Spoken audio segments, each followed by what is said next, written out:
بسم اللہ الرحمن الرحیم۔ السلام علیکم ویورز، کیسے ہیں آپ ویورز؟ ویڈیو کی طرف بڑھنے سے پہلے میری آپ سے ریکویسٹ ہے کہ میرے چینل ARC موٹیویشنل کو سبسکرائب کر دیں اور ساتھ لگے بیل آئیکن کو پریس کر دیں تاکہ میری ہر آنے والی ویڈیو آپ کو وقت پر مل سکے۔ چلیے ویورز بڑھتے ہیں ویڈیو کی طرف۔ ویورز آج آپ دیکھیں گے دی ماسٹر کی ٹو ریچز آڈیو بک کی 7ویں ایپیسوڈ اور 9ویں چیپٹر کا بقیہ حصہ۔ انا کی تربیت تمام تر ذاتی کامیابیوں کے لیے ضروری ہے کہ سب سے پہلے ہر فرد کی انا کو کامیابی کے شعور سے تحریک دی جائے۔ جو شخص کامیابی حاصل کرنا چاہتا ہے اس کے لیے ضروری ہے کہ وہ اپنی انا کو پوری طرح پروان چڑھاتے ہوئے اس پر اپنی خواہشات کے اہداف کے گہرے نقش ثبت کرے اور اسے تمام قسم کی بندشوں سے آزاد کرے اور اس پر چھائے ہوئے خوف اور شکوک دور کرے جو انا کی قوت کو کمزور کرنے کا سبب بنتے ہیں۔ خود ایمانی ایک ایسا ذریعہ ہے جس کی مدد سے فرد اپنی انا کو تحریک دے سکتا ہے اور اسے کسی بھی مطلوبہ مقصد کے حصول کے لیے تیار کر سکتا ہے۔ جب تک آپ خود ایمانی کے اصول کی پوری اہمیت کو نہیں سمجھ سکتے، آپ اس تجزیے کے انتہائی اہم حصے کو سمجھنے سے قاصر رہیں گے، کیونکہ انا کی قوت کا تعین مکمل طور پر خود ایمانی کے اطلاق کے درجے سے کیا جاتا ہے۔ جب خود ایمانی یقین کا درجہ حاصل کر لیتی ہے تو انا اپنی قوت میں لامحدود ہو جاتی ہے۔ انا کو زندہ اور سرگرم رہنے اور قوت حاصل کرنے کے لیے مسلسل خوراک کی ضرورت ہوتی ہے۔ مادی جسم کی مانند انا خوراک کے بغیر زندہ نہیں رہ سکتی۔ اسے مقصد کی قطعیت کی خوراک بہم پہنچانا ضروری ہے۔ اسے ذاتی پیش قدمی کی خوراک بہم پہنچاتے رہنا ضروری ہے۔ اسے بہتر طور پر ترتیب دیے گئے منصوبوں کے ذریعے مسلسل عمل کی خوراک پہنچاتے رہنا ضروری ہے۔ اسے جوش اور ولولے کا سہارا دیے رکھنا ضروری ہے۔ اسے قطعی مقصد پر مرتکز باقاعدہ توجہ کی خوراک بہم پہنچانا ضروری ہے۔ اسے ضبط نفس کے ذریعے اس پر نگرانی رکھنا اور اسے رہنمائی مہیا کرتے رہنا ضروری ہے اور درست سوچ کے ذریعے اسے سہارا دیے رکھنا بھی ضروری ہے۔ کوئی بھی شخص کسی چیز یا کسی شخص پر قابو نہیں پا سکتا جب تک وہ اپنی انا پر قابو نہیں پا لیتا۔ کوئی شخص اپنی عمارت کا دعوے دار نہیں ہو سکتا جب تک اس کے خیالات کی قوت کا زیادہ تر حصہ غربت کے شعور سے نمٹنے میں صرف ہوتا رہے۔ تاہم اس حقیقت کو کبھی بھی نظر انداز نہیں کرنا چاہیے کہ بہت سے انتہائی دولت مند افراد نے اپنے سفر کا آغاز غربت سے کیا تھا۔ یہ ایک ایسی حقیقت ہے جو اس امر کی نشاندہی کرتی ہے کہ غربت اور دوسرے خدشات پر قابو پایا جا سکتا ہے اور انہیں انا کے ساتھ مداخلت کرنے سے روکا جا سکتا ہے۔ دوسرے الفاظ میں، انا اس فلسفے میں بیان کیے گئے ذاتی کامیابی کے تمام اصولوں کے ملے جلے اثرات کو قوت کی ایک واحد اکائی میں مربوط کر دیتی ہے جسے کوئی بھی فرد اپنی انا پر مکمل قابو یا تسلط رکھتا ہے کسی بھی مطلوبہ مقصد کے حصول کے لیے مرتکز کر سکتا ہے۔ ہم آپ کو یہ حقیقت تسلیم کرنے کے لیے تیار کرنا چاہتے ہیں کہ سب سے اہم قوت جو آپ کو دستیاب ہے وہ قوت جو یہ تعین کرے گی کہ آیا آپ زندگی کی تمناؤں کو حاصل کرنے میں کامیاب ہوتے ہیں یا ناکام۔ اس قوت کی نمائندگی آپ کی اپنی انا کرتی ہے۔ ہم آپ کو اس بات کے لیے بھی تیار کر رہے ہیں کہ آپ انا کے ساتھ وابستہ تمام قدیم عقائد بھی ترک کر دیں جو انا کو نرگسیت، بیجا غرور اور سوکیانہ پن کے ساتھ جوڑتے ہیں۔ حقیقت میں انا وہ چیز ہے جسے اگر انسان کے اندر سے نکال دیا جائے تو چند روپوں کے کیمیاوی مادے باقی رہ جائیں گے جن سے اس کا جسم بنا ہوا ہے۔ جنسی جذبات انسان کی عظیم تخلیقی قوت ہے۔ یہ فرد کی انا کی اہم ترین حصہ ہے۔ یہ فرد کی انا کی اہم ترین حصہ ہے۔ جنسی جذبات اور انا صرف اس وجہ سے بری شہرت کے حامل ہیں کیونکہ دونوں کا اطلاق تباہ کن انداز میں بھی تعمیری انداز میں بھی ناممکن ہے اور انسانی تاریخ کی ابتدا ہی سے جاہل افراد ان دونوں کا غلط استعمال کرتے آئے ہیں۔ شاید یہی وجہ ہے کہ تہذیب یافتہ لوگ ان کو اچھی نگاہ سے نہیں دیکھتے۔ ایک انا پرست شخص جو انا کے بیجا اظہار سے اپنے آپ کو ایک ناگوار شخصیت کے طور پر پیش کر رہا ہوتا ہے، دراصل وہ یہ نہیں جانتا کہ انا کو کس طرح مثبت انداز میں استعمال کرتے ہوئے اس سے تعمیری کام بھی لیا جا سکتا ہے۔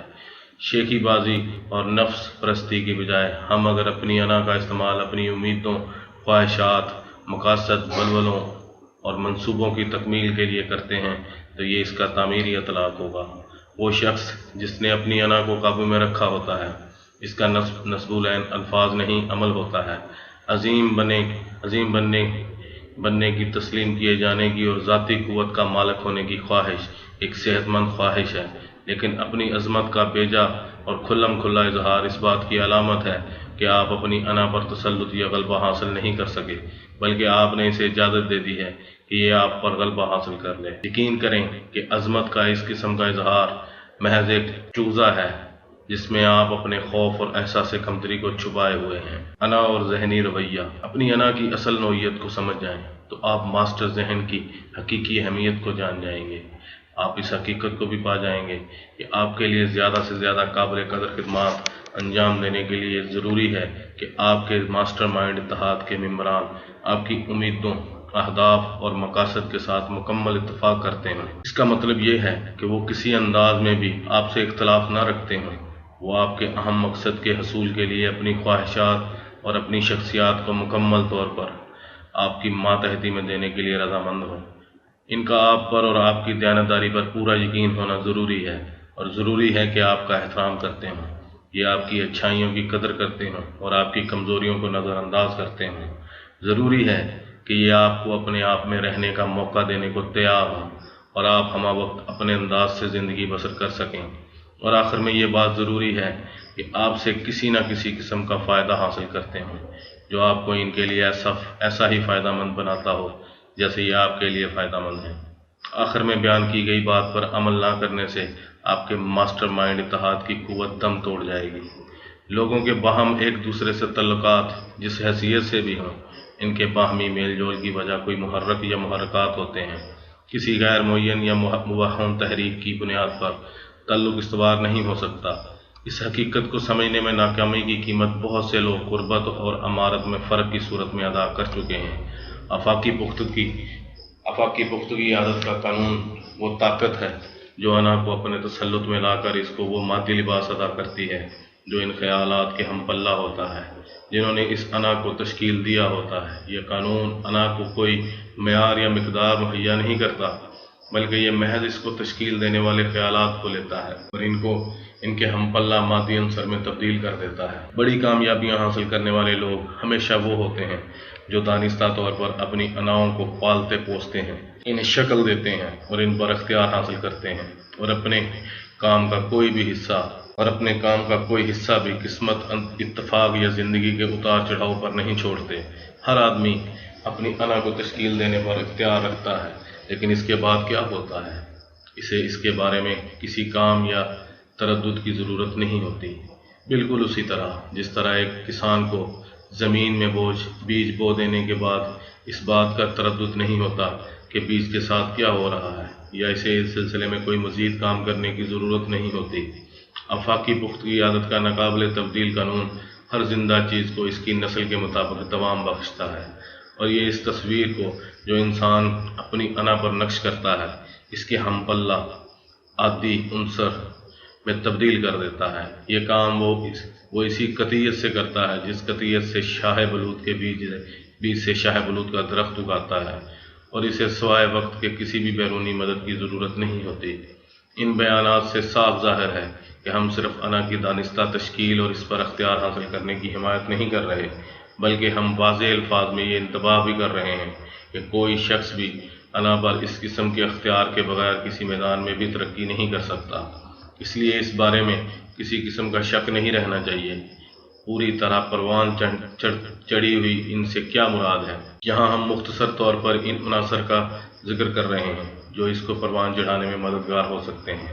اول، آپ کو لازماً ایک یا زائد افراد کے ساتھ اتحاد کرنا ہوگا جو اپنے ذہنوں کو آپ کے ذہن کے ساتھ ایک قطعی مقصد کے حصول کے لیے مکمل ہم آہنگی کے جذبے کے ساتھ مربوط کرنے کو تیار ہوں، اور یہ اتحاد مسلسل اور سرگرم ہونا ضروری ہے۔ اس کے علاوہ اتحاد ایسے افراد پر مشتمل ہونا چاہیے جن کی ذہنی صلاحیتیں، تعلیم، جنس اور عمر اتحاد کے مقصد کے حصول میں مدد فراہم کرنے کے لیے مناسب ہوں۔ مثال کے طور پر اینڈریو کارنیگی کے ماسٹر مائنڈ اتحاد 20 سے زیادہ افراد پر مشتمل تھا، جن میں سے ہر ایک اتحاد میں ایک ذہنی صلاحیت، تجربہ، تعلیم اور علم لے کر آتا تھا جن کا اتحاد کے مقصد سے براہ راست تعلق تھا، اور یہ اتحاد کے کسی دوسرے رکن سے میسر نہیں آ سکتا تھا۔ دوم، اپنے آپ کو ساتھیوں کے اثر کے نیچے رکھتے ہوئے آپ کو لازماً کوئی قطعی منصوبہ تیار کرنا ہوگا جس کے ذریعے اتحاد کا ہدف حاصل ہو سکے، اور اس منصوبے کو عمل میں لانے کے لیے اقدامات کرنا ہوں گے۔ یہ منصوبہ ایک ملا جلا منصوبہ ہو سکتا ہے جسے ماسٹر ذہن کے ماسٹر مائنڈ گروہ کے تمام ارکان کی مشترکہ کوششوں سے تشکیل دیا ہو۔ اگر منصوبہ غیر مؤثر اور نامناسب محسوس ہوتا ہے تو اس میں مناسب اضافہ کیا جانا چاہیے یا کسی دوسرے منصوبے میں تبدیل کر دیا جائے، یہاں تک کہ ایک ایسا منصوبہ حاصل ہو جائے جو کام کرے، لیکن اتحاد کے مقصد میں کوئی تبدیلی نہیں آنی چاہیے۔ سوم، آپ کو ہر ایسے شخص یا حالات سے بچنا ہوگا جن کے بارے میں ذرا سا بھی شائبہ پایا جائے کہ اس کے اثرات سے آپ اپنے آپ کو کمتر محسوس کرتے ہیں یا اپنے آپ کو اپنا مقصد حاصل کرنے کے قابل محسوس نہیں کرتے۔ مثبت انا منفی حالات میں پروان نہیں چڑھتی۔ یہ وہ مقام ہے جہاں حالات سے سمجھوتا کرنے یا ناکامی کا سامنا کرنے کا کوئی جواز موجود نہیں۔ یہ عمل کامیابی کے امکان کے لیے خطرناک ثابت ہوگا۔ آپ کو اپنے درمیان اور ان لوگوں کے درمیان جو آپ پر کسی قسم کا بھی منفی اثر مرتب کر رہے ہوں ایک واضح حد بندی کرنا ہوگی، اور ایسے لوگوں کے خلاف سختی کے ساتھ دروازہ بند کرنا ہوگا، خواہ ماضی میں اس کے ساتھ آپ کے کتنے ہی دوستانہ تعلقات کیوں نہ رہے ہوں یا اس کے ساتھ کسی خونی رشتے کی مجبوری ہو۔ چہارم، آپ کو ہر اس خیال اور ماضی کے ہر اس تجربے کے خلاف سختی سے دروازے بند کرنا ہوں گے جس کی یاد سے آپ اپنے آپ کو کمتر یا ناخوش محسوس کرتے ہوں۔ ماضی کے ناخوشگوار تجربات کے ساتھ زندگی بسر کرتے ہوئے ایک مضبوط اور جاندار انا کو پروان نہیں چڑھایا جا سکتا۔ ایک جاندار انا ابھی تک حاصل نہ ہو سکنے والے اہداف کی امیدوں اور خواہشات پر پھلتی اور پھولتی ہے۔ خیالات وہ تعمیری بلاکس ہیں جن سے انسانی انا تعمیر ہوتی ہے۔ آفاقی پختگی عادت وہ سیمنٹ ہے جو پختہ عادات کے ذریعے ان تعمیری بلاکس کو آپس میں پختگی سے جوڑتا ہے۔ جب کام ختم ہو جاتا ہے تو یہ تعمیر ہونے والی عمارت پوری تفصیل کے ساتھ ان خیالات کی ترجمانی کر رہی ہوتی ہے جو اس کی تعمیر میں استعمال ہوئے ہوتے ہیں۔ پنجم، آپ کو اپنے ارد گرد تمام ممکنہ وسائل جمع کر لینے چاہیے جو آپ کے ذہن پر اس انا کی نوعیت اور مقصد کا نقش مرتب کر دیں جس کو آپ پروان چڑھا رہے ہیں۔ مثال کے طور پر، ایک مصنف کو اپنی تصنیف والے کمرے کو ایسی تصاویر اور اپنے موضوع سے تعلق رکھنے والے ایسے مصنفین کی کتابوں سے مزین کرنا چاہیے جن کے کام کو وہ بہت زیادہ پسند کرتا ہو۔ اس کو ایسے تمام ذرائع بروئے کار لانے چاہیے جو اس کی ٹھیک وہ تصویر پیش کرنے کی توقع رکھتا ہے اس کی انا تک پہنچا دیں، کیونکہ یہی تصویر وہ نمونہ ہوتی ہے جو آفاقی پختگی عادت کا قانون حاصل کرتا ہے اور اسے اس کے ہم پلہ مادی عناصر میں تبدیل کر دیتا ہے۔ ششم، ایک مناسب طور پر پروان چڑھائی گئی انا ہر وقت فرد کے قانون میں رہتی ہے۔ انا کی اس قدر افراط نہیں ہونی چاہیے جو انا پرستی کی جانب لے جائے، جس سے کچھ لوگ اپنے آپ کو تباہ کر لیتے ہیں۔ انا پرستی کا اظہار دوسروں پر طاقت کے ذریعے اختیار حاصل کرنے کی مجنونانہ خواہش کے ذریعے ہوتا ہے۔ اس قسم کے آدمیوں کی نمایاں مثالیں ایڈولف ہٹلر، بیٹو مسولینی اور کیسر ہیں۔ انا کو پروان چڑھاتے وقت آپ کا نصب العین یہ ہونا چاہیے، کسی بھی چیز کا نہ تو بہت زیادہ اور نہ ہی بہت کم۔ جب لوگوں میں دوسروں پر اختیار حاصل کرنے کی خواہش پیدا ہوتی ہے یا بہت زیادہ دولت جمع کرنا شروع کر دیتے ہیں، اس کو وہ تعمیری طور پر استعمال نہیں کر سکتے یا نہیں کرتے، وہ خطرناک زمین پر چل رہے ہوتے ہیں۔ اس قسم کی قوت اپنے آپ ہی بڑھتی چلی جاتی ہے اور جلد ہی قابو سے باہر ہو جاتی ہے۔ قدرت نے انسان کو سیفٹی والو مہیا کیا ہوا ہے جس کے ذریعے وہ انا سے ہوا نکال دیتی ہے، اور جب انسان انا کو پروان چڑھاتے ہوئے حاصل حدود سے تجاوز کر جاتا ہے تو یہ اس کے اثر کے دباؤ کو کم کر دیتا ہے۔ ایمرسن اسے قانون صلہ کا نام دیتا ہے، لیکن یہ جو کچھ بھی ہے یہ ناقابل تبدیل قطعیت کے ساتھ کام کرتا ہے۔ نپولین بوناپارٹ اپنی کچلی ہوئی انا کے باعث اس دن مرنا شروع ہو گیا تھا جس دن اس نے ہیلینا جزیرے پر قدم رکھے تھے۔ وہ لوگ جو ایک سرگرم زندگی بسر کرنے کے بعد کام چھوڑ دیتے ہیں اور ہر قسم کی سرگرمی سے دستبردار ہو جاتے ہیں، وہ عام طور پر ناکارہ ہو جاتے ہیں اور اس کے بعد جلد مر جاتے ہیں۔ اگر وہ زندہ رہیں تو عام طور پر ایک قابل رحم اور ناخوش زندگی بسر کرتے ہیں۔ ایک صحت مند انا وہ ہوتی ہے جو ہمیشہ استعمال میں اور قابو میں رہے۔ ہفتم، انا ہمیشہ آپ کے خیالات اور عادات کے مطابق اچھی یا بری صورت میں مسلسل تبدیل ہوتی رہتی ہے۔ آپ پر یہ تبدیلیاں مسلط کرنے والے وہ دو عناصر وقت اور آفاقی پختگی عادت کا قانون ہے۔ پروان چڑھنے کے لیے وقت۔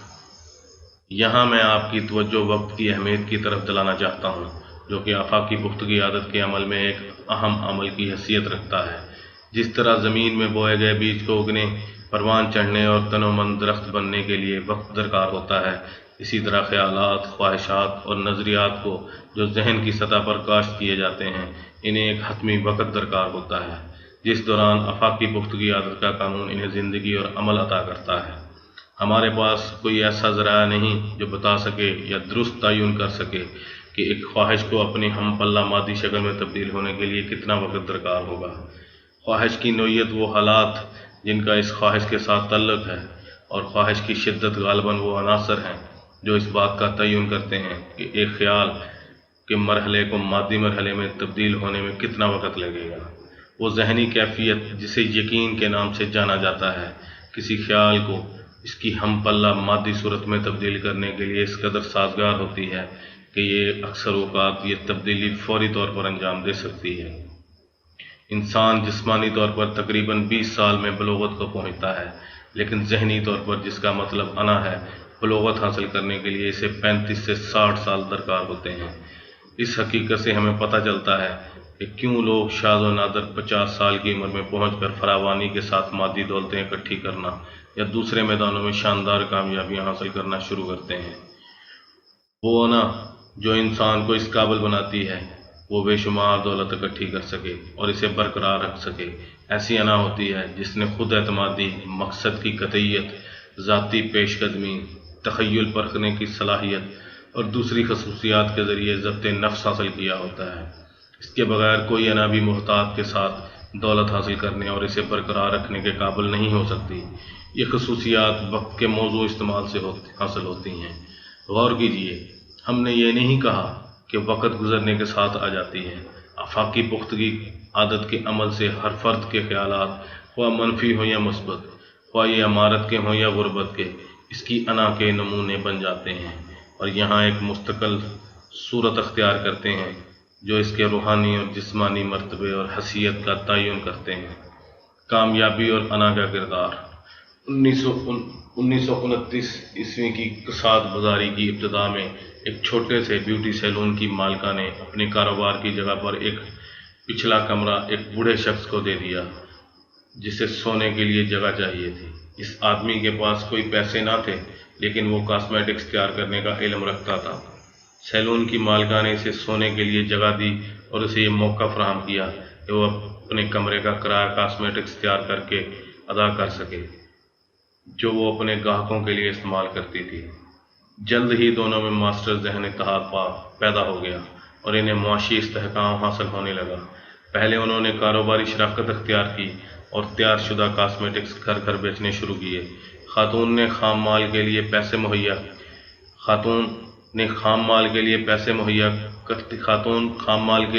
مہیا کرتی اور آدمی کام کرتا۔ چند سالوں بعد ماسٹر مائنڈ تعلقات ان کے لیے اس قدر سود مند ثابت ہوئے کہ انہوں نے ان تعلقات کو شادی کے ذریعے مزید مضبوط بنانے کا فیصلہ کر لیا۔ اگرچہ ان دونوں کی عمروں میں 25 سال کا تفاوت یعنی فرق پایا جاتا تھا، آدمی نے اپنی جوانی کا بہت زیادہ عرصہ کاسمیٹکس کے کاروبار میں صرف کیا تھا، لیکن کبھی بھی کامیابی نہ حاصل کر سکا تھا۔ نوجوان خاتون نے محض اپنے رہائشی کمرے میں بیٹھی بیوٹی سیلون کھول رکھا تھا۔ ان دونوں کے خوشگوار ملاپ نے ان دونوں کو ایسی قوت عطا کی جس کا تجربہ انہیں اپنی گزشتہ زندگی میں کبھی نہیں ہوا تھا، اور وہ مالی کامیابی حاصل کرنے لگے۔ کساد بازاری کی ابتدا میں وہ ایک چھوٹے سے کمرے میں کاسمیٹکس تیار کرتے تھے اور انہیں گھوم پھر کر گھروں میں فروخت کرتے تھے۔ کساد بازاری کے اختتام پر تقریباً 8 سال بعد وہ اپنے کاسمیٹکس ایک بڑی فیکٹری میں تیار کر رہے تھے جو انہوں نے مکمل ادائیگی کر کے خریدی تھی، اور تقریباً 100 سے زائد ملازم وہاں کام کر رہے تھے اور 4000 سے زائد نمائندے ان کی مصنوعات پورے ملک میں فروخت کر رہے تھے۔ اس عرصے کے دوران انہوں نے $20 لاکھ اکٹھے کیے، باوجود اس کے کہ وہ کساد بازاری کے دور میں کام کرتے رہے تھے، جب کاسمیٹکس جیسی عیاشی کی اشیاء بیچنا قدرتی طور پر ایک مشکل کام تھا۔ اپنی باقی ماندی زندگی انہوں نے روپے پیسے کی محتاجی سے نجات حاصل کر لی تھی۔ اس کے علاوہ انہوں نے یہ کامیابی اسی علم و انہی مواقعوں کے بلبوتے پر حاصل کی تھی جو انہیں اپنے ماسٹر مائنڈ اتحاد قائم کرنے سے پہلے بھی میسر تھے، اور دونوں ہی غربت کا شکار تھے۔ ہم چاہتے ہیں کہ ان دو دلچسپ افراد کے ناموں سے بھی آپ کو آگاہ کیا جائے، لیکن ان کے اتحاد کے حالات اس تجزیے کی نوعیت جو ہم اب پیش کرنے والے ہیں اس امر کی اجازت نہیں دیتے، لیکن ہم ان ذرائع کو بیان کرنے میں آزاد ہیں جن کے بارے میں وہ خیال کرتے ہیں کہ یہ ان کی شاندار کامیابی کی وجہ ہے۔ ان کے باہمی تعلقات کا باریک بینی سے مشاہدہ کر سکتے ہیں تاکہ حقائق کی درست تصویر پیش کرنے میں کسی قسم کے تعصب کا شکار نہ ہو سکیں۔ ان دونوں افراد کو باہم ایک دوسرے کے قریب لانے اور ماسٹر مائنڈ اتحاد قائم کا اصل محرک ظاہر ہے معاشی نوعیت کا تھا۔ عورت اس سے پہلے ایک مرد سے شادی کر چکی تھی جو مناسب روزگار نہ ملنے کی وجہ سے اسے اس وقت چھوڑ کر چلا گیا تھا جب اس کا بچہ ابھی دودھ پیتا تھا۔ آدمی کی بھی اس سے پہلے شادی ہو چکی تھی۔ اس بات کا معمولی سا شائبہ بھی موجود نہیں کہ ان کی شادی کا محرک آپس کی محبت، اس کا محرک صرف معاشی خوشحالی حاصل کرنے کا مشترکہ جذبہ تھا۔ اس بات کا معمولی سا شائبہ بھی موجود نہیں کہ ان کی شادی کا محرک آپس کی محبت ہو، اس کا محرک صرف معاشی خوشحالی حاصل کرنے کا مشترکہ جذبہ تھا۔ کاروبار پر اس وسیع و عریض گھر میں جس میں یہ جوڑا رہائش پذیر ہے، بوڑھے آدمی کو مکمل تسلط حاصل ہے، جو کہ سنجیدگی سے یہ سمجھتا ہے کہ یہ دونوں اسی کی محنت کا نتیجہ ہیں۔ ان کا گھر بہت قیمتی اشیاء سے آراستہ ہے، لیکن گھر کے آقا اور مالک کی اجازت کے بغیر کسی بھی شخص کو، حتیٰ کہ مہمانوں کو بھی اجازت نہیں کہ وہ پیانو کا ڈھکنا اٹھا سکیں یا مہمانوں کے کمرے میں موجود کسی کرسی یا مسند پر بیٹھ سکیں۔ ڈائننگ روم انتہائی قیمتی آرائشی فرنیچر سے مزین ہے، جس میں ایک لمبا ڈائننگ ٹیبل بھی شامل ہے جو شاہی دعوتوں کے لیے موزوں ترین ہے، لیکن خاندانوں کو دوسرے کسی موقع پر بھی اسے استعمال کرنے کی اجازت نہیں ہے۔ وہ ناشتے کے کمرے میں کھانا کھاتے ہیں اور میز پر کوئی ایسا کھانا نہیں رکھا جا سکتا جو آقا کی پسند کا نہ ہو۔ باغات کی دیکھ بھال کے لیے ایک مستقل مالی مقرر ہے، لیکن گھر کے مالک کی اجازت کے بغیر کوئی شخص ایک پھول بھی توڑنے کا مجاز نہیں۔ عام گھریلو گفتگو جو اکثر گھروں میں ہوتی ہے وہ صرف گھر کے مالک کی سخت نگرانی ہی میں ممکن ہے، اور کسی کو بھی اس میں مداخلت کرنے، سوال کرنے یا رائے ظاہر کرنے کی اجازت نہیں جب تک وہ خود کسی کی رائے طلب نہ کرے۔ اس کی بیوی کبھی کوئی بات نہیں کرتی جب تک اسے واضح الفاظ میں بات کرنے کو نہ کہا جائے، اور پھر بھی اس کی گفتگو بڑی مختصر اور نپی تلی ہوتی ہے تاکہ کوئی بات اس کے مالک کو ناگوار نہ گزرے۔ کاروبار مشترکہ ہے اور آدمی کمپنی کا صدر ہے۔ اس کا ایک بہت بڑا دفتر ہے جس میں ایک ہاتھ کی مینا کاری والا میز اور بہت زیادہ گدیلے دار کرسی ہے۔ دیوار پر اس کے میز کے بالکل سامنے اس کی ایک اپنی بڑی سی تصویر آویزاں ہے جسے وہ بعض اوقات گھنٹوں تاریخی نگاہوں سے گھورتا رہتا ہے۔ جب وہ اپنے کاروبار کے بارے میں بات کرتا ہے، خاص طور پر اس کامیابی کا ذکر کرتا ہے جو اس نے ملک کی بدترین کساد بازاری کے دور میں حاصل کی، آدمی کاروبار کی تمام تر کامیابی کا صحرا اپنے سر باندھتا ہے اور اس سلسلے میں اپنی بیوی کا نام کبھی بھی نہیں لیتا۔ جبکہ بیوی بھی روزانہ کام پر جاتی ہے، اس کا کوئی دفتر یا میز نہیں جہاں وہ بیٹھ سکے۔ وہ عام طور پر کارکنوں کے درمیان ادھر ادھر گھومتی ہوئی ملتی ہے یا کسی ایک لڑکے کے پاس کھڑی ہو کر بے پرواہی کے ساتھ پیکنگ میں اس کی مدد کرتی نظر آئے گی۔ آدمی کا نام ہر اس چیز پر لکھا ہوا ہے جو فیکٹری سے باہر جاتی ہے، اور مال تقسیم کرنے والے ٹرکوں پر اس کا نام بڑے بڑے حروف میں لکھا ہوا ہے۔ اس کا نام ہر مصنوعات کے لٹریچر پر درج ہے اور ہر اشتہار میں جو شائع ہوتا ہے شامل ہے۔ بیوی کا نام کہیں بھی نظر نہیں آتا۔ آدمی یقین رکھتا ہے کہ اس نے یہ کاروبار استوار کیا ہے اور وہ ہی اس کو چلا رہا ہے، اور یہ کہ اس کے بغیر یہ کاروبار نہیں چل سکے گا۔ معاملے کی حقیقت اس کے بالکل برعکس ہے۔ اس کی انا نے یہ کاروبار استوار کیا اور وہی اس کو چلا رہی ہے، اور کاروبار میں اس کی عدم موجودگی تھی، ایسی ہی کامیابی یا شاید اس سے بہتر انداز میں چل سکتا ہے، کیونکہ اس بات کا مکمل جواز موجود ہے کہ اس کی انا کو تشکیل دینے والی اس کی بیوی ہے، اور وہ یہی کام انہی حالات میں کسی بھی دوسرے شخص کے لیے انجام دے سکتی ہے۔ تحمل، دانشمندی اور ایک مقصد کو ذہن میں رکھتے ہوئے اس شخص کی بیوی نے اپنی شخصیت کو مکمل طور پر اپنے خاوند میں مدغم کر دیا تھا، اور قدم بقدم اس نے اس کی انا کو ایسی خوراک سے پروان چڑھایا جس نے اس میں سے احساس کمتری کے تمام نشان مٹا دیے تھے جو اس کی زندگی بھر کی ناکامیوں اور محرومیوں کی پیداوار تھے۔ اس نے تنویمی عمل کے ذریعے اپنے خاوند کو یہ باور کرا دیا تھا کہ وہ کاروبار کا بادشاہ ہے۔ اس ہوشیار عورت کے زیر اثر آنے سے پہلے وہ جس درجے کی انا کا مالک تھا وہ فاقوں کی وجہ سے مر چکی تھی۔ اس نے اس کی انا کو دوبارہ زندگی بخشی اور اس کی پرورش کی، اور اس کی سنگ کی فطرت اور کاروباری اہلیت کی عدم موجودگی کے باوجود اسے اس طرح سے پروان چڑھایا کہ اس کی استعداد اور قوت میں حیران کن اضافہ ہو گیا۔ حقیقت میں اس کی ہر کاروباری حکمت عملی، ہر کاروباری چال اور ہر کاروباری پیش قدمی اس کی بیوی کے فکر اور سوچ کی پیداوار تھی، جو اس نے اس ہوشیاری کے ساتھ اپنے خاوند کے ذہن میں نقش کر دی تھی کہ اسے خود بھی اس بات کا احساس تک نہ ہونے دیا۔ حقیقت میں وہ کاروبار کا اصل ذہن تھی اور اس کا خاوند محض ایک پرفریب نمائش تھا، لیکن یہ ایک ناقابل شکست اتحاد تھا، جیسا کہ ان کی نمایاں مالی کامیابیوں سے ظاہر تھا۔ جس انداز میں اس خاتون نے اپنے آپ کو مکمل طور پر پس منظر میں رکھا ہوا تھا، وہ نہ صرف اس کے ضبط نفس کا ایک شاندار ثبوت تھا بلکہ اس کی بے پناہ دانش کا بھی ثبوت تھا، کیونکہ غالباً وہ جانتی تھی کہ وہ تنہا، اکیلی یا کسی دوسرے طریقے سے یہ نتائج حاصل نہیں کر سکتی۔ اس عورت کی رسمی تعلیم واجبی سی تھی، اور ہم وثوق سے یہ کچھ نہیں کہہ سکتے کہ اس نے کہاں سے اور کس طرح انسانی ذہن کی کارکردگی کے بارے میں یہ سارا علم حاصل کیا تھا، جس سے تحریک پا کر اس نے اپنی ساری شخصیت کو اپنے خاوند میں مضخم کر دیا تھا، تاکہ اس میں اس انا کو پروان چڑھا سکے جس کا وہ اس وقت مالک تھا۔ شاید وہ فطری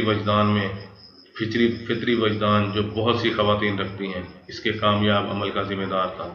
جو بھی تھا، اس نے مکمل کام دکھایا، اور اس کے نتیجے میں اسے وہ معاشی تحفظ حاصل ہو گیا جس کی وہ خواہاں تھی۔ انا کی دیکھ بھال اور پالنا پوسنا۔ اب یہ ثابت ہو چکا ہے کہ غربت اور امارت میں اصل فرق محض اس انا کے درمیان ہے جو احساس کمتری کے غلبہ میں ہے، اور اس انا کے درمیان جو احساس برتری کے غلبہ میں ہے فرق ہے۔ یہ بوڑھا آدمی ایک بے گھر مفلس کی موت مر گیا ہوتا اگر ایک ہوشیار عورت اسے اپنے ذہن کو اس کے ذہن میں مدغم کرتے ہوئے اس کی انا کو وہ خوراک مہیا نہ کرتی جس کے نتیجے میں اسے دولت حاصل کرنے کی اپنی صلاحیت پر یقین مستحکم پیدا ہوا ہے۔ یہ وہ نتیجہ ہے جس سے کوئی فرار ممکن نہیں۔ اس کے علاوہ یہ ان بہت سی مثالوں میں سے ایک مثال ہے جو ثبوت کے ساتھ پیش کی جا سکتی ہیں کہ اگر کوئی شخص زندگی میں کامیابی حاصل کرنا چاہتا ہے تو اسے اپنی انا کو اسی انداز میں خوراک مہیا کرنا ہوگی، اسے منظم کرنا ہوگا، اور اس کا ایک رخ ایک واضح مقصد کی جانب موڑنا ہوگا۔ چابی آپ کے ہاتھ میں ہے۔ اب آپ کو اس فلسفے کے 17 اصولوں میں موجود وہ سب کچھ مل چکا ہے جو ماسٹر چابی حاصل کرنے کے لیے درکار یا ضروری ہے۔ اب آپ کے پاس تمام تر عملی علم آ چکا ہے جو انسانی تہذیب کی ابتدا سے لے کر اب تک کامیاب آدمی استعمال کرتے رہے ہیں۔ یہ ایک مکمل فلسفہ زندگی ہے جو ہر انسان کی ضروریات کے لیے کافی ہے۔ اس میں تمام انسانی مسئلوں کے حل کا راز موجود ہے، اور یہ ایسے الفاظ اور ایسے انداز سے بیان کیا گیا ہے کہ ادنا ترین شخص بھی اسے بخوبی سمجھ سکتا ہے۔ ہو سکتا ہے آپ بین الاقوامی شہرت کے متمنی نہ ہوں، لیکن آپ اپنے آپ کو اس قدر مفید بنانے کی تمنا تو کر سکتے ہیں کہ دنیا میں کم از کم وہ مقام تو حاصل کر لیں جس کی آپ کی انا کو خواہشمند آپ کی انا خواہشمند ہے۔ اس قدر تمنا رکھنی بھی چاہیے۔ ہر آدمی ان لوگوں کی طرح بننے کا خواہشمند ہوتا ہے جنہوں نے اس کی انا پر سب سے زیادہ اثر ڈالا ہوتا ہے۔ ہم سب نقل اتارنے والی مخلوق ہیں اور فطری طور پر اپنی پسندیدہ شخصیات کی نقل اتارنا چاہتے ہیں۔ یہ ایک فطری عمل ہے، فطری رجحان ہے، اور وہ آدمی حقیقت میں خوش قسمت ہے جس کی پسندیدہ شخصیت یقین مستحکم کا حامل انسان ہوتا ہے، کیونکہ عظیم شخصیات سے عشق آپ کے اندر وہ خصوصیات پیدا کر دیتا ہے جو خصوصیات ان عظیم شخصیات میں موجود ہوتی ہیں۔ آخر میں انا کے بارے میں جو کچھ کہا گیا ہے، اس کے لب و لباب کو سمیٹتے ہوئے اپنی توجہ اس حقیقت کی طرف مبذول کرتے ہیں کہ انا ذہن کے اس زرخیز باغیچے کی نمائندگی کرتی ہے جس میں اپنے ان تمام محرکات کو پروان چڑھا سکتے ہیں جو متحرک یقین کو ابھارتے ہیں، یا اس عمل کو نظر انداز کرتے ہوئے ہم اپنی اس زرخیز زمین کو خوف، شک اور تذبذب کی منفی فصل کے لیے کھلا چھوڑ دیتے ہیں جو ناکامی کی طرف لے کر جاتی ہے۔ دنیا میں آپ کتنی جگہ پھرتے ہیں، اب یہ آپ کا اپنا انتخاب ہے۔ دولت کی ماسٹر چابی اب آپ کے ہاتھ میں ہے۔ آپ آخری گیٹ کے سامنے کھڑے ہیں جو آپ کے اور آپ کی کامیابی کے درمیان حائل ہے۔ یہ گیٹ آپ کے مطالبے کے بغیر آپ کے لیے نہیں کھلے گا۔ اس فلسفے کے 17 اصولوں کو اپناتے ہوئے آپ کو لازماً ماسٹر چابی کا استعمال کرنا ہوگا۔ اب زندگی کا ایک مکمل فلسفہ آپ کے ہاتھ میں ہے جو ہر انفرادی مسئلے کے حل کے لیے کافی ہے۔ یہ اصولوں پر مبنی فلسفہ ہے۔ اس کے اصولوں کے بہت سے مجموعے بے شمار نوجوانوں کو مختلف پیشوں اور میدانوں میں کامیابی سے ہمکنار کر چکے ہیں۔ اگرچہ بہت سے لوگوں نے ان 17 اصولوں کو کامیابی کے ساتھ استعمال کیا ہوگا، لیکن وہ ان ناموں سے واقف نہیں ہوں گے جو ہم نے ان کو دیے ہیں۔ کامیابی کا کوئی بھی ضروری عنصر نظر انداز نہیں کیا گیا۔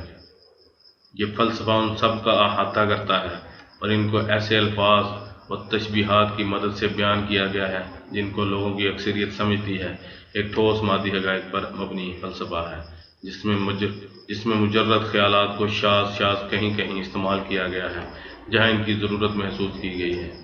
یہ نصابی اصطلاحات اور محاوروں سے پاک جو عام شخص کو محض پریشان کرنے کا موجب بنتی ہیں۔ اس فلسفے کا مجموعی مقصد کسی شخص کو معاشی اور روحانی دونوں طرح سے جہاں وہ کھڑا ہے وہاں سے اٹھا کر اس جگہ پہنچانا ہے جہاں وہ جانا چاہتا ہے۔ اس طرح یہ فرد کو ایک خوشحال زندگی سے لطف اندوز ہونے کے لیے تیار کرتا ہے جو کہ حقیقتاً خالق کائنات کی اصل منشا ہے۔ یہ فلسفہ فرد کو زندگی کی دولتوں کی طرف لے جاتا ہے جن میں زندگی کی دولتوں میں سے اہم ترین 12 دولتیں اپنے وسیع تر اور حقیقی مفہوم میں شامل ہیں۔ یہ دنیا افلاطون، سقراط، کوپرنیکس، ارسطو کے زمانوں سے لے کر بشمول اس پائے کے دیگر عظیم مفکرین کے موجودہ دور رالف والڈو ایمرسن اور ولیم جیمس تک مجرد فلسفوں سے بھری ہوئی ہے۔ اب دنیا کے پاس ذاتی کامیابی کا مکمل اور ٹھوس فلسفہ ہے جو فرد کو ایسے عملی ذرائع مہیا کرتا ہے جس کی مدد سے وہ اپنے ذہن پر قابو پا سکتا ہے اور اسے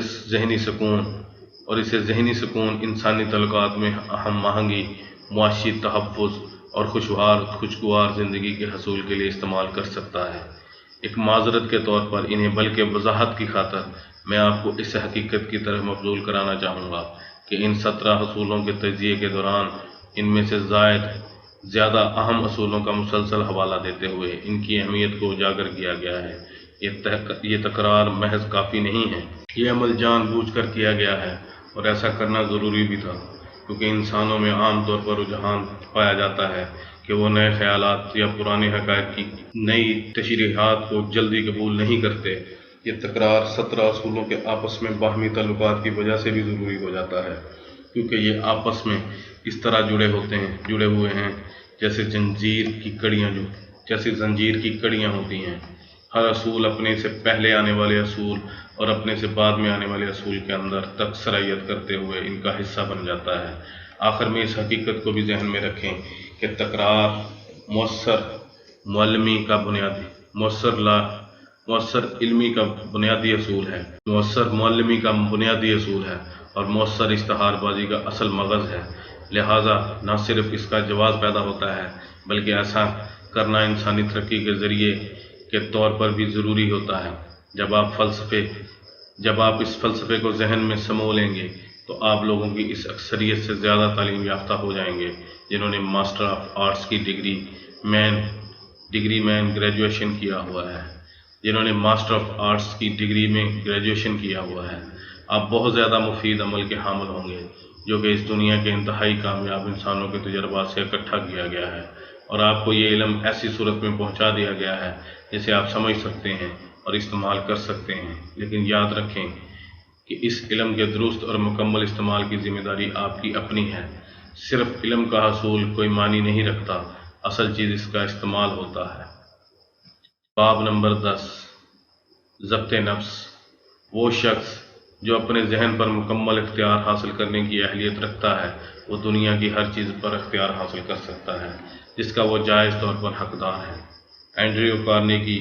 اب ہم ان طریقوں کا انکشاف کریں گے جس نے اپنی حیران کن کامیابیوں سے اپنے اس قول کی صداقت کو ثابت کیا ہے۔ وہ لوگ جو اسے اچھی طرح جانتے ہیں، جنہوں نے اس کے بہت نزدیک رہ کر کام کیا، ان کا کہنا ہے کہ اس کے کردار کی سب سے نمایاں خاصیت یہ حقیقت تھی کہ اس نے اوائل عمری سے ہی اپنے ذہن پر مکمل اختیار حاصل کر لیا تھا اور اپنے خیالات کو خود سوچنے کے فطری حق کا کوئی حصہ بھی کبھی ضائع نہیں جانے دیا۔ یہ کیا ہی کامیابی ہوگی اور کس قدر خوش نصیبی ہوگی کہ ہر شخص نیک نیتی سے یہ کہہ سکے گا کہ میں اپنی تقدیر کا خود مالک ہوں، میں اپنی روح کا خود کپتان ہوں۔ خالق کائنات بھی شاید ایسا ہی چاہتا ہے، یقیناً وہ یہی چاہتا تھا، ورنہ انسان کو صرف ایک قوت پر اختیار رکھنے کے حق تک محدود نہ کیا جاتا، اور وہ اس کے اپنے خیالات کی قوت ہے۔ ہم اپنی ساری زندگی جسم اور روح کی آزادی کی تلاش میں صرف کر دیتے ہیں، لیکن آج تک اکثر لوگ اسے حاصل نہیں کر سکے۔ کیوں؟ خالق نے ایسے ذرائع مہیا کر دیے ہیں جن کی مدد سے لوگ آزاد ہو سکتے ہیں، اور ہر شخص کو ان ذرائع تک رسائی مہیا کی گئی ہے، اور ہر شخص کے اندر آزادی حاصل کرنے کے شدید جذبے کی جوت جگا دی ہے۔ پھر کیا وجہ ہے کہ لوگ اپنے ہاتھوں سے تعمیر کی گئی جیلوں میں قید ہو کر زندگیاں بسر کر دیتے ہیں، جبکہ دروازے کی چابی بھی بڑی آسانی کے ساتھ ان کی رسائی میں ہوتی ہے؟ غربت کی جیل، خراب صحت کی جیل، خوف کی جیل، جہالت کی جیل، اور جسم اور ذہن کی آزادی ایک آفاقی خواہش ہے جو ہر انسان کے اندر موجود ہے، لیکن صرف چند لوگ ہی اسے حاصل کر سکتے ہیں، کیونکہ اکثر لوگ جو اس کی تلاش کر لیتے ہیں وہ ہر جگہ دیکھتے ہیں سوائے ایک اور واحد ذریعے کے جہاں سے یہ حاصل ہو سکتی ہے، اور وہ ان کے اپنے ذہن کے اندر موجود ہے۔ دولتوں کے حصول کی خواہش بھی آفاقی خواہش ہے، لیکن بہت سے لوگ زندگی کی حقیقی دولتوں کو دیکھنے کے قابل نہیں ہو پاتے، کیونکہ وہ اس حقیقت سے آگہی حاصل نہیں کر پاتے کہ تمام دولتیں ان کے اپنے ذہن سے شروع ہوتی ہیں۔ انسان اپنی ساری زندگی اختیار اور شہرت کی تلاش میں صرف کر دیتے ہیں، لیکن ان میں سے کوئی ایک بھی حاصل نہیں کر سکتے، کیونکہ وہ نہیں جانتے کہ دونوں کا سرچشمہ ان کے اپنے ذہن کے اندر ہے۔ ذہن کا میکینزم ایک منظم قوت کا گہرا نظام ہے، اور اس قوت کو صرف ایک طریقے سے بروئے کار لایا جا سکتا ہے، اور وہ ہے مکمل ضبط نفس۔ وہ ذہن جو پوری طرح منضبط ہوتا ہے، حتمی مقاصد پر مرتکز ہوتا ہے، ایک ایسی ناقابل شکست قوت ہے جو مستقل شکست جیسی کسی حقیقت کو تسلیم نہیں کرتی۔ یہ شکست کو منظم کرتا ہے اور اسے فتح میں بدل دیتا ہے، لڑکتے ہوئے پتھروں کو مستحکم قدموں میں تبدیل کر دیتا ہے، اپنی گاڑی کو ستاروں کے ساتھ باندھ دیتا ہے، اور اپنی خواہشات تک رسائی حاصل کرنے کے لیے کائنات کی قوتوں کو اپنی خدمت میں صف بستہ کر دیتا ہے۔ اور وہ انسان جو ضبط نفس کے ذریعے اپنی ذات پر اختیار حاصل کر لیتا ہے، اس پر کوئی دوسری طاقت کبھی بھی اختیار حاصل نہیں کر سکتی۔ ضبط نفس 12 دولتوں میں سے ایک ہے، لیکن یہ ان سے بڑھ کر ہے۔ یہ تمام دولتوں بشمول جسم اور ذہن کی آزادی، اختیار اور شہرت اور تمام مادی اشیاء جنہیں لوگ دولت کا نام دیتے ہیں کے حصول کی اہم اور اولین شرط ہے۔ یہ واحد ذریعہ ہے جس کی مدد سے ایک شخص اپنے ذہن کو قطعی مقصد کے ہدف پر مرتکز کر سکتا ہے، یہاں تک کہ آفاقی پختگی عادت کا قانون اس مقصد پر تسلط حاصل کر لیتا ہے اور اسے ہم پلہ مادی عنصر میں تبدیل کر دیتا ہے۔ ایک قطعی اہم مقصد کے استقرار میں یہ ایک رہنما قوت ہوتی ہے، یہ ایک ثابت قدمی کا وسیلہ ہے اور ایک ایسا ذریعہ ہے جس کی مدد سے ایک شخص اپنے منصوبوں اور مقاصد کو جاری رکھنے کی عادت کو تشکیل دیتا ہے۔ یہ ایک ایسی قوت ہے جس کی مدد سے سوچ کی تمام عادات صورت پاتی ہیں اور قائم رہتی ہیں، حتیٰ کہ آفاقی گفتگی عادت کا قانون انہیں اپنے تسلط میں لیتے ہوئے ان کے منطقی انجام تک پہنچاتا ہے۔ یہ ایک ایسا ذریعہ ہے جس کی مدد سے ایک شخص اپنے ذہن پر مکمل اور جامع اختیار حاصل کر لیتا ہے اور اس کا رخ ان اہداف کی طرف پھرتا ہے جن کے حصول کی اسے تمنا ہوتی ہے۔ یہ ہر قسم کی لیڈرشپ کے لیے ناگزیر ہے، اور یہ ایک ایسی قوت ہے جس کی مدد سے ایک شخص اپنے ضمیر کو سازشی کے بجائے معاون اور رہنما پاتا ہے۔ یہ ایک ایسا پولیس مین ہے جو ذہن سے تمام خدشات کو پکڑ کر باہر پھینکتا ہے اور یقین کے اظہار کے لیے اسے استعمال کرتا ہے۔ یہ ذہن کو تصورات کے اظہار اور تخلیقی بصیرت کے لیے صاف کرتا ہے۔ یہ تذبذب اور شک کی حالت کا خاتمہ کرتا ہے۔ یہ خوشحالی کے شعور کو پیدا کرنے اور اسے برقرار رکھنے میں فرد کی مدد کرتا ہے جو مادی دولتوں کے حصول کے لیے ضروری ہے، اور صحت کا شعور پیدا کرتا ہے جو کہ جسمانی صحت کو برقرار رکھنے کے لیے ضروری ہے۔ یہ مکمل طور پر اس نظام کے ذریعے کام کرتا ہے جس کے تحت ذہن اپنے فرائض ادا کرتا ہے۔ لہذا آئیے اس نظام کا مطالعہ کرتے ہیں تاکہ ان عناصر کو سمجھ سکیں جن پر یہ مشتمل ہے۔ خیال کے میکانزم سے 10 عناصر۔ ذہن 10 عناصر کے ذریعے کام انجام دیتا ہے، جن میں سے کچھ تو خودکار ہیں جبکہ کچھ دوسروں کو رضا کرانا کوشش سے رہنمائی بہم پہنچانی پڑتی ہے۔ ضبط نفس اس رہنمائی کا واحد ذریعہ ہے۔ نمبر 1، عظیم دانش۔ یہ خیال کی تمام تر قوت کا سرچشمہ ہے جو خود بخود کام کرتا ہے، لیکن اسے مقصد کی قطعیت کے ذریعے منظم اور قطعی اہداف پر مرتکز کرنا پڑتا ہے۔ عظیم دانش کو ہم پانی کے ایک ایسے ذخیرے سے تشبیہ دے سکتے ہیں جو کناروں سے مسلسل چھلک رہا ہو۔ اس کی شاخیں چھوٹی ندیوں کی صورت میں ہر سمت جا رہی ہوں اور تمام نباتات اور زندہ اجسام کو زندگی عطا کر رہی ہوں۔ وہ ندی جو انسان کو زندگی عطا کرتی ہے اسے خیال کی قوت بھی عطا کرتی ہے۔ انسان کے دماغ کو ہم پانی کی ٹوٹی سے تشبیہ دے سکتے ہیں۔ جب اس ٹوٹی سے پانی بہہ رہا ہوتا ہے تو یہ عظیم دانش کی نمائندگی کرتا ہے۔ ذہن خیال کی قوت خود پیدا نہیں کرتا، یہ محض عظیم دانش سے قوت حاصل کرتا ہے، اور فرد کے جو بھی مقاصد ہوتے ہیں ان کے حصول کے لیے اس کا اطلاق کرتا ہے۔ یاد رکھیں کہ خیال پر اختیار اور اس کے ارتکاز کا استحقاق واحد حق ہے جس پر فرد کو مکمل اختیار عطا کیا گیا ہے۔ وہ اس کو تعمیر اور تخریب دونوں کے لیے استعمال کر سکتا ہے۔ وہ اس کے مقصد کی قطعیت کی مدد سے کسی خاص سمت میں مرتکز ہو سکتا ہے یا ایسا کرنے کو نظر انداز کر سکتا ہے۔ انتخاب اس کا اپنا ہوتا ہے۔ اس استحقاق کا استعمال صرف ضبط نفس کے ذریعے ہی ممکن ہو سکتا ہے۔ نمبر 2، شعوری ذہن۔ انسان کا ذہن 2 حصوں میں تقسیم ہے۔ ایک کو ذہن کا شعوری حصہ کہا جاتا ہے اور دوسرے کو تحت الشعور کا حصہ کہا جاتا ہے۔ ماہرین نفسیات ذہن کو پانی میں تیرتے ہوئے برف کے ایک طوطے سے تشبیہ دیتے ہیں جس کے 9 حصے پانی کے اندر ہوتے ہیں اور ایک حصہ پانی کے باہر ہوتا ہے۔ پانی سے باہر نظر آنے والا حصہ شعوری حصے کی نمائندگی کرتا ہے اور پانی کے نیچے والا حصہ تحت الشعور والے حصے کی نمائندگی کرتا ہے۔ اس لیے صاف ظاہر ہے کہ ذہن کا شعوری حصہ جس سے ہم شعوری اور رضاکارانہ طور پر خیال کی قوت کو بروئے کار لاتے ہیں، سارے ذہن کا ایک چھوٹا سا حصہ ہے جو ذہن سے حاصل ہونے والی قوت کا 10واں حصہ ہے۔ تحت الشعور والا حصہ خود بخود کام کرتا ہے۔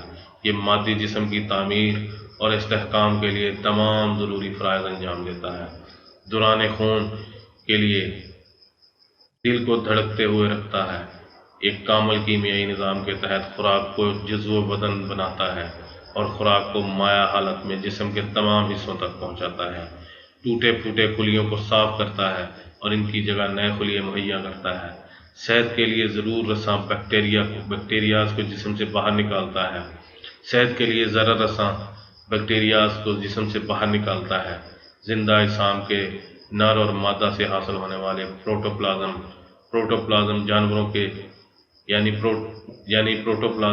جانوروں کے جین بنانے والا مادہ ہے، کو باہم ملا کر نئے زندہ اجسام کو جنم دیتا ہے۔ ذہن کا تحت الشعور والا حصہ فرائض کے علاوہ بھی بہت سے فرائض ادا کرتا ہے۔ علاوہ ازیں یہ شعوری ذہن اور عظیم دانش کے درمیان ایک رابطے کی کڑی کے طور پر بھی خدمات انجام دیتا ہے۔ اس کو شعوری ذہن کی ٹوٹی سے تشبیہ دی جا سکتی ہے جس کو یعنی ضبط نفس کے ذریعے اختیار حاصل کر کے کھول کر ہم مزید خیال کی قوت حاصل کر سکتے ہیں، یا اسے ایک ایسے زرخیز باغ سے تشبیہ دی جا سکتی ہے جہاں کسی بھی مطلوبہ خیال کے بیج بوئے اور پروان چڑھائے جا سکتے ہیں۔ تحت شعور والے حصے کی اہمیت اس حقیقت سے بھی عیاں ہوتی ہے کہ یہ عظیم دانش تک رسائی حاصل کرنے کا واحد رضاکارانہ ذریعہ ہے، لہذا یہ ایک ایسا واسطہ ہے جس کے ذریعے تمام دعائیں پہنچائی جاتی ہیں اور ان کے جواب وصول کیے جاتے ہیں۔ یہ ایک ایسا واسطہ ہے جو فرد کے قطعی اہم مقصد کو اس کے مادی ہم پلہ عنصر میں تبدیل کرتا ہے۔ ذہن کا تحت شعور والا حصہ خیالات کی لہروں پر عمل کرتا ہے اور ان تمام خیالات کو جو شعوری ذہن واضح اور قطبی طور پر تشکیل دیتا ہے، ان کے منطقی نتیجے تک پہنچ جاتا ہے، لیکن یہ ان خیالات کو ترجیح دیتا ہے جو جذباتی احساسات سے جنم لیتے ہیں، جیسے خوف کا جذبہ یا یقین کا جذبہ۔ لہذا ضبط نفس سے کام لیتے ہوئے، اسے ایک ذریعے کے طور پر استعمال کرتے ہوئے، ہمیں چاہیے کہ تحت و شعور تک صرف وہ خیالات یا خواہشات پہنچائیں جن کے ذریعے ہم اپنی خواہشات اور اہداف کی تکمیل کر سکیں۔ ذہن کے تحت و شعور والا حصہ ذہن کے نمایاں اور غالب خیال کو بھی ترجیح دیتا ہے۔ وہ خیالات جو فرد خیال اور خواہش کے تکرار سے پیدا کرتا ہے، یہ حقیقت ایک قطعی اہم مقصد کو اپنانے کی اہمیت کو اجاگر کرتی ہے اور مقصد کو یعنی ضبط نفس کے ذریعے ذہن میں ایک غالب اور نمایاں خیال کے طور پر مستحکم کرنے کی ضرورت واضح کرتی ہے۔ نمبر 3، قوت ارادے کی صلاحیت۔ ارادے کی پختگی ایک ایسی قوت ہے جو ذہن کے تمام شعبوں پر حاوی ہوتی ہے۔ یہ سوچنے کی تمام عادات میں ترمیم کرنے، انہیں تبدیل کرنے یا ان میں توازن پیدا کرنے کی صلاحیت رکھتی ہے۔ یہ ایک ایسی قوت ہے جو دل کے جذبات کو قابو میں رکھتی ہے اور ضبط نفس کی مدد سے ان کو سمت عطا کرتی ہے۔ اس سلسلے میں ہم اسے بورڈ آف ڈائریکٹران کے چیئرمین سے تشبیہ دے سکتے ہیں، جس کا فیصلہ آخری ہوتا ہے۔ یہ اپنے احکامات شعوری ذہن سے حاصل کرتا ہے اور اس کے علاوہ کسی کو اپنا حکم تصور نہیں کرتا۔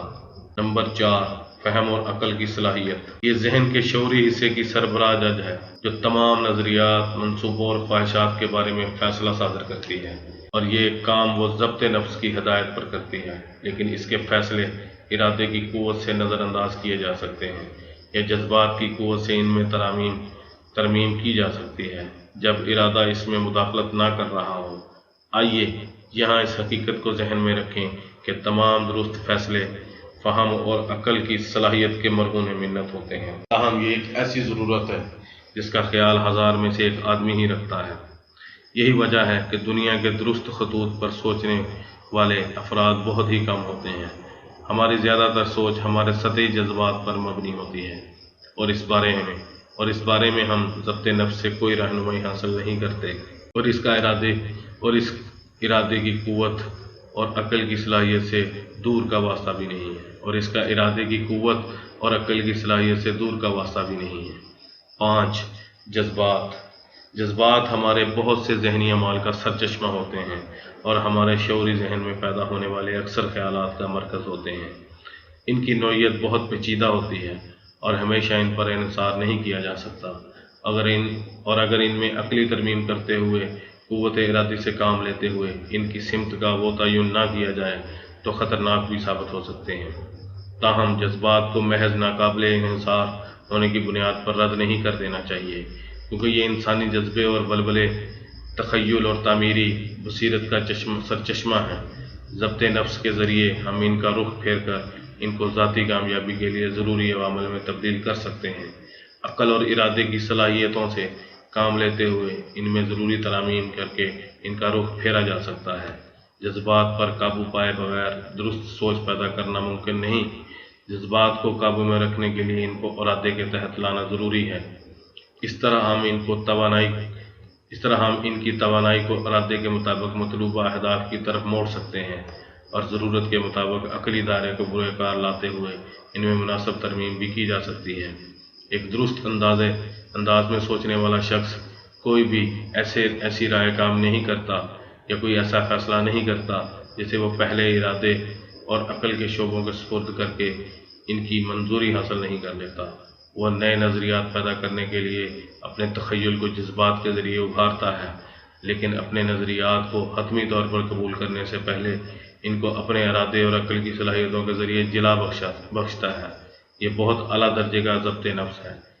طریقہ سادہ سا ہے لیکن اس پر عمل کرنا آسان نہیں ہے، اور اس پر وہی شخص عمل کر سکتا ہے جو اپنی ذاتی پیش قدمی کے بلبوتے پر آگے بڑھتا ہے۔ 12 دولتوں میں سے اہم دولتیں، مثلا 1 مثبت ذہنی رویہ، نمبر 2 انسانی رشتوں سے ہم آہنگی، نمبر 3 خوف سے رہائی کا، نمبر 4 کامیابی کی امید، نمبر 5 یقین کی صلاحیت، نمبر 6 تمام موضوعات کے بارے میں کھلا ذہن، اور نمبر 7 مضبوط جسمانی صحت وغیرہ۔ صرف تمام جذبات پر سخت کنٹرول کے ذریعے ہی حاصل کی جا سکتی ہیں۔ اس کا یہ مطلب نہیں کہ جذبات کو دبا دیا جائے، لیکن ان پر قابو پانا اور حتمی اہداف کی جانب ان کا رخ پھیرنا ضروری ہے۔ جذبات کو ہم ایک بوائلر میں موجود بھاپ سے تشبیہ دے سکتے ہیں، جس کی قوت اس کے اخراج اور انجن کے میکانزم کے ذریعے اس کی سمت کے تعین پر مشتمل ہے۔ بے قابو بھاپ کسی قوت کی حامل نہیں ہوتی، اور اگر اسے قابو بھی کر لیا جائے تو ضروری ہے کہ اسے کسی مکینیکی آلے کے ذریعے خارج کیا جائے، جو کہ جذبات کی قوت کو قابو کرنے اور خارج کرنے کے عمل میں ضبط نفس سے مشابہت رکھتا ہے۔ سب سے زیادہ اہم اور سب سے زیادہ خطرناک جذبات یہ ہیں۔ سب سے زیادہ اہم اور سب سے زیادہ خطرناک جذبات یہ ہیں: نمبر 1 جنسی جذبہ، نمبر 2 محبت کا جذبہ، نمبر 3 خوف کا جذبہ۔ یہ وہ جذبات ہیں جو انسانی سرگرمیوں کے ایک بڑے حصے پر محیط ہیں۔ محبت اور جنس کے جذبات تخلیقی نوعیت کے ہوتے ہیں۔ جب ان کو قابو میں رکھتے ہوئے سمت عطا کی جائے تو یہ تخیل اور تخلیقی بصیرت میں بے پناہ فروغ کا باعث بنتے ہیں۔ اگر ان پر قابو نہ پایا جائے اور کوئی سمت عطا نہ کی جائے تو یہ فرد کو تباہ کن حماقتوں میں ملوث کر سکتے ہیں۔ ویڈیو کے آخر میں آپ سے ایک بار پھر ریکویسٹ کروں گا کہ اگر آپ کو یہ ویڈیو پسند آئی ہے تو میری ویڈیو کو لائک کر دیں، شیئر کر دیں، اور میرے چینل ARC موٹیویشنل کو سبسکرائب کر دیں، اور ساتھ لگے بیل آئیکن کو پریس کر دیں تاکہ میری ہر آنے والی ویڈیو آپ کو وقت پر مل سکے۔